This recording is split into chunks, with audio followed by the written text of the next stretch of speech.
सुदामा जी को धनवान किसने बनाया? सुदामा जी पहले तो निर्धन थे, लेकिन बाद में उनको धनवान किसने किया? भगवान ने किया, द्वारिकाधीश ने किया। पांडवों को उनके हस्तिनापुर से दूर भगा दिया गया था। युद्ध करवा करके पुनः हस्तिनापुर किसने दिलवाया? इंद्रप्रस्थ किसने दिलवाया? ठाकुर जी ने दिलवाया। विभीषण को लात मार के भगा दिया था रावण ने, पर विभीषण को पुनः लंका का राजा किसने बनाया? ठाकुर जी ने बनाया। सब लोगों का एक ही उत्तर है ना, और यही उत्तर गलत है। यही उत्तर गलत है। आज बहुत सुंदर एक भाव पृथु चरित्र में श्री पृथु महाराज कहते हैं कि कोई भी व्यक्ति अपने जीवन में योग्यता प्राप्त कर रहा है तो उसके पीछे जो कारण होते हैं, और योग्यता में यहां पर संपत्ति को लिया गया।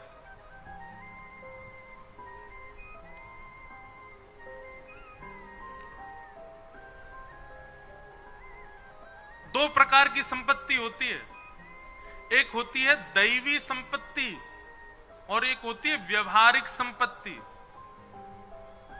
व्यवहारिक संपत्ति किसको कहते हैं? सोना, चांदी, रुपया, गाड़ी, घोड़ा, प्रॉपर्टी, ये सारी व्यवहारिक संपत्ति है जो सबको दिखती है। और दैवी संपत्ति किसको कहते हैं? जो ठाकुर जी ने आपको देकर के भेजी, बुद्धि, स्वभाव की शीतलता, गाने का गुण, नृत्य का गुण, कुछ बनाने का गुण, कुछ अच्छा करने का गुण, ये सारी दैवी संपत्ति होती हैं। पर ये दोनों संपत्ति ठाकुर जी की कृपा, ठाकुर जी नहीं देते। जिनके अंदर ये गुण होते हैं उनके पास ये संपत्ति अपने आप आ जाती है। व्यवहारी संपत्ति भी यानी कि धन धान्य भी, और दैवी संपत्ति भी। कौन कौन से गुण हैं? ध्यान पूर्वक सुनो। पृथु महाराज कहते हैं कि गुणायनम शील धनम कृतज्ञम वृद्धाश्रयम स्वर्णदतेनु संपद प्रसीदतां ब्रह्म कुलम गवाम च जनार्दन सानुचरश्च मह्यम। देखो, धन तो आजकल उल्टे सीधे गाने गा करके और उल्टे सीधे हाव ब्लाउज से मुंह बना करके सोशल मीडिया पे बहुत लोग कमा रहे हैं।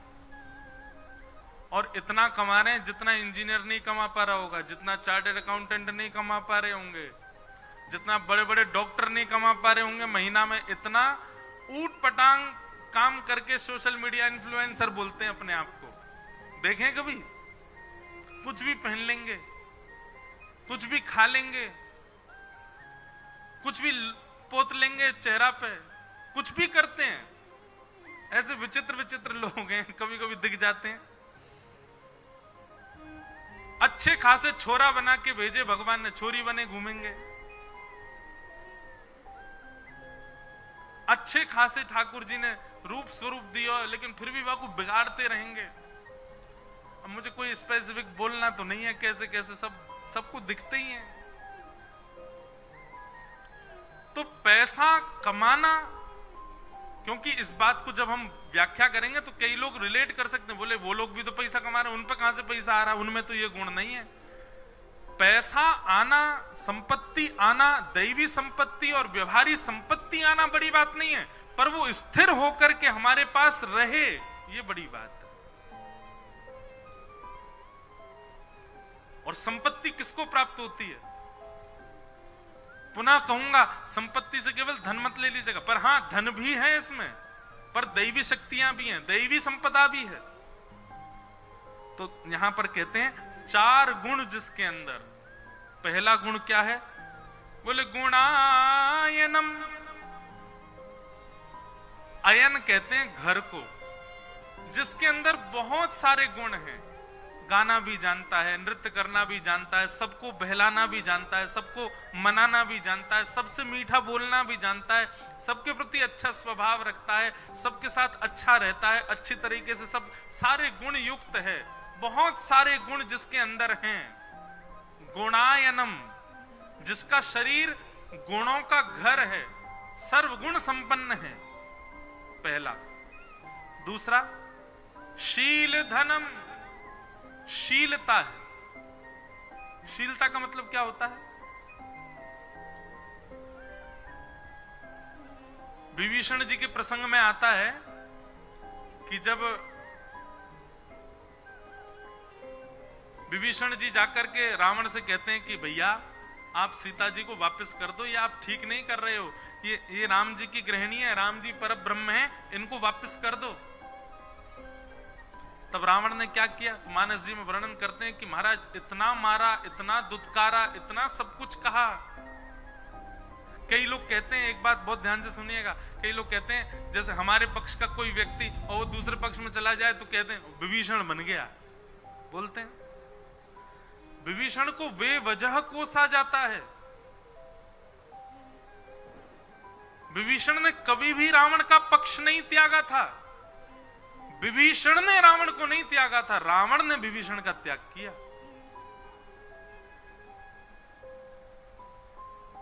रावण, कभी मानस जी की सुंदरकांड का पाठ कीजिएगा, वहां वर्णन आता है रावण ने इतना मारा, इतना दुत्कारा, इतनी गालियां दी। वहां तो कहते हैं कि बार बार अपने पैरों से लात मार रहा है, और जितनी बार रावण लात मारता उतनी बार विभीषण जी प्रणाम करते। भैया ऐसा मत करो, आप मुझे कितना भी मार लो फिर भी मैं आपके चरणों में प्रणाम करते हुए कहूंगा कि आप ऐसा मत करो। प्रसंग आता है मानस जी में कि जब बार बार विभीषण चरण पकड़ रहा था तो महादेव कथा सुना रहे हैं, पार्वती जी कहती हैं ये विभीषण बार बार चरण क्यों पकड़ रहा है, उल्टा प्रहार क्यों नहीं करता है? तब महादेव कहते हैं, बोले यही तो वैष्णव का लक्षण है उमा, ये वैष्णव का लक्षण है कि वो गलत करने वाले का भी भला चाहता है। मानवीय लक्षण कैसा है? जिसने मेरा अच्छा किया उसका अच्छा हो, और जो मेरा बुरा चाहे उसका तो मुझसे भी बुरा हो। पर वैष्णव का लक्षण कैसा? मेरे अच्छे करने वाले का तो अच्छा ही हो, पर मेरे संग जो दुर्व्यवहार कर उसका भी भला हो।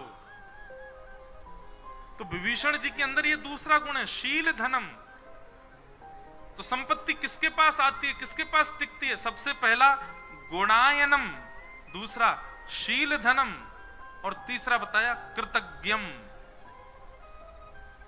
कृतज्ञम, किसी के अच्छे कृत्य की तुरंत प्रशंसा करता हो, किसी के अच्छे कृत्य की सराहना करता हो, किसी के कृत्य की समाज में जाकर के कोई उस पर लाग लपेट नहीं, बिल्कुल स्वच्छंद भाव से उसको कृतज्ञता ज्ञापन करता हो। तीसरा गुण। और चौथा गुण क्या बताया? बोले वृद्धाश्रयम। अब वृद्धाश्रयम से आप लोग अर्थ लगा लोगे कि वृद्धों के आश्रय में जो रहता है, पर वृद्ध का मतलब बूढ़े नहीं होता। वृद्ध का मतलब क्या होता है? कोई बहुत ज्यादा धनवान है तो उसको कहेंगे धन में वृद्ध है, कोई बहुत ज्ञानवान है तो कहेंगे ज्ञान में वृद्ध है, कोई बल में तेज है तो कहेंगे बल में वृद्ध है। किसी भी वस्तु की अधिक मात्रा जिसके पास उसको वृद्ध कहते हैं, उस वस्तु में वृद्ध। कोई आयु में वृद्ध है। तो वृद्धाश्रयम का मतलब क्या बताया? बोले ज्ञानियों का, गुणी जनों का, वृद्धों का, इन सबके आश्रय में जो रहता है, जहां से भी मिले वहां से ज्ञान लेने के लिए तैयार रहता हो। तो पहला गुण का आलय हो, शीलवान हो, कृतज्ञता ज्ञापन करने वाला हो, और वृद्धाश्रयी हो, श्रेष्ठ जनों के आश्रय में रहता हो। ऐसे चार गुण जिसके पास होते हैं तो कहते हैं संवृणतेनु संपदः। लक्ष्मी ऐसे व्यक्ति का वर्ण करती है, लक्ष्मी स्वयं आती है उसके पास में। और फिर इसके बाद में चार चीजें और बताई। ये चार गुण तो उसके अंदर हों और चार लोगों की उस पर दया दृष्टि हो। कौन कौन से चार लोग? तब कहते हैं कि प्रसीदताम ब्रह्मकुलम गवाम च जनार्दन सानुचरश्च मह्यम। चार गुण उसके पास हों और चार लोग उस पर प्रसन्न हों। कौन कौन? बोले ब्रह्म कुलम, सबसे पहला ब्राह्मण।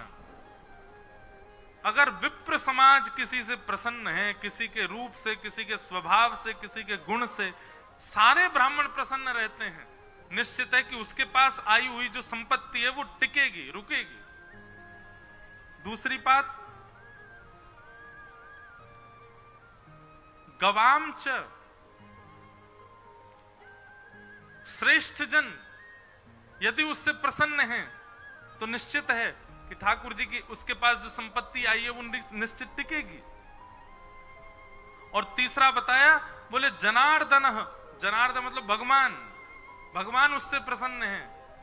नित्य ठाकुर जी को प्रसन्न करने के लिए कुछ ना कुछ योजना बनाता रहता है।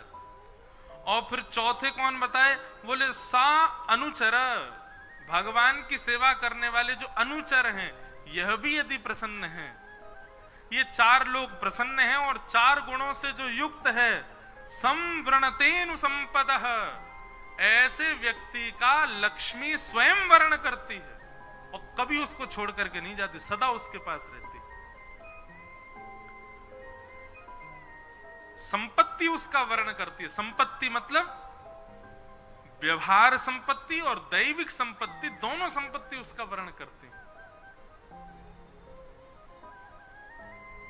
तो भैया इन चार गुणों से युक्त हो जाओ। जितने अच्छे अच्छे गुण आपको किसी में दिखाई देते हैं, प्रयास किया करो ये गुण मेरे भीतर भी आवे, मैं भी ऐसा बनूं। हम लोग गुण के रूप में रूप के सौंदर्य को, वस्त्रों की सुंदरता को और व्यवहार को ले लेते हैं। व्यवहार नहीं, स्वभाव की सुंदरता होनी चाहिए। किसी का अच्छा स्वभाव दिखता है तो तुरंत उसको लिया करो, ये ऐसा स्वभाव मेरा भी बने, मेरे अंदर भी ये बात आवे। गुणायम, अपने अंदर गुण का आलय बनाओ। दूसरी बात, शीलवान बनो। अभी तक आप सब लोग खूब उम्र जी लिए, सब कुछ करके देख लिया, अब कथा के बाद का जो जीवन शेष रह गया है, कितने दिन का कुछ पता तो है नहीं। भगवान करे खूब लंबे जियो,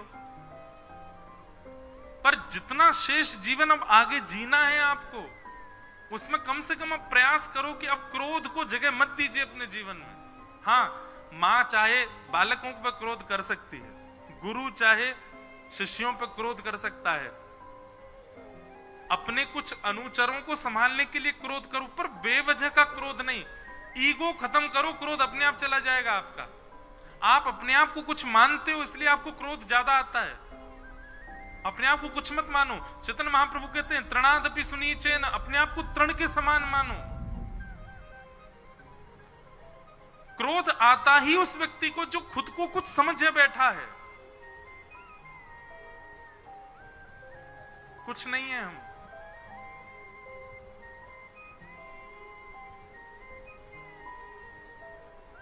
इसलिए शीलवान बन जाओ, गुणों को भीतर लाना प्रारंभ करो, शीलता को जीवन में ले आओ।